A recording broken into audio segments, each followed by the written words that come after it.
Switching to cricket on the SportsMax zone, and there were wins for Leeward Islands Hurricanes and defending champs Barbados Pride in round 4 of the West Indies Championship, which concluded on Saturday in Trinidad. The Hurricanes dismissed the Windward Islands Volcanoes for 184 in their second innings to win by 228 runs. Opener Kimani Melius top scored for the Volcanoes with 51, while Rakeem Cornwall grabbed 6 wickets for 45 runs for match figures of 11 for 106. Scores in the match: Volcanoes 173 and 184, Hurricanes 333 and 252 for 8 declared.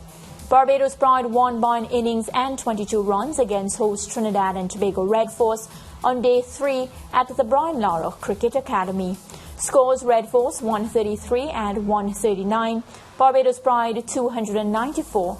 Opener Tejnarai Chanderpaul crawled to the highest individual score of the round, 184 for the Guyana Harpy Eagles versus the Jamaica Scorpions. Scores in that match: Scorpions 393 and 271 for 6.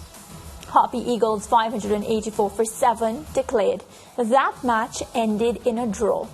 So, George, we know that the way the Jamaicans and the Guyanese were going about their business, it was going to end in a draw because, two solid batting performance, which must be commended. Yeah, solid but slow. I'm not going to complain and split hairs. A century is a century.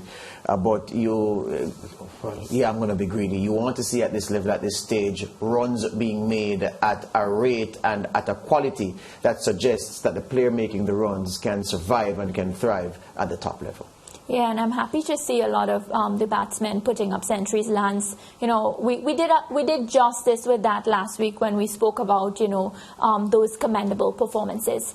Well, we continue with cricket, and the West Indies, they play their first ODI of the tour starting tomorrow, George. So they will be facing Netherlands, and let's take a look at the squad.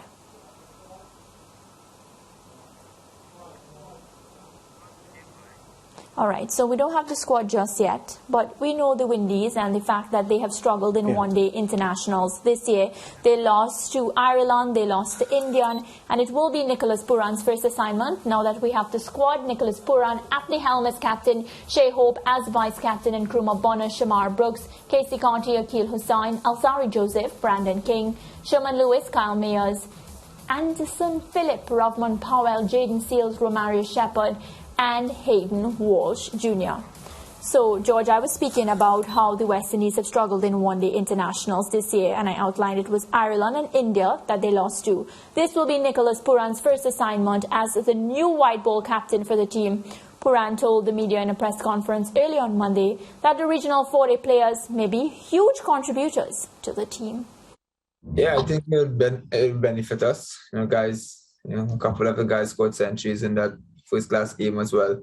I think here with the conditions, with the place cool, it might seem around, might swing around a bit. So I'm looking forward to see those guys put their technique into play. Obviously, with the confidence of the last 40 round, these guys can use that confidence and come and try to execute their skills. Try to spend some time in the wicket as well, so we can put enough runs on the board and try to bat 50 overs. All right, so he's banking on the practice that the players would have gotten in the 4-day. And he also did mention the IPL, Alzari Joseph coming back and whatnot. What do you mean? Time in the middle. Time in the middle is going to be of valuable, going to prove valuable. Look, I expect this to be a mismatch in terms of the results. I expect the West Indies team to overpower the Dutch, even though the Windies are weak in ODI cricket. It's our weakest format. I still expect them to do very, very well and to win this series handsomely. All right, we take a break. We'll come back with some interactive.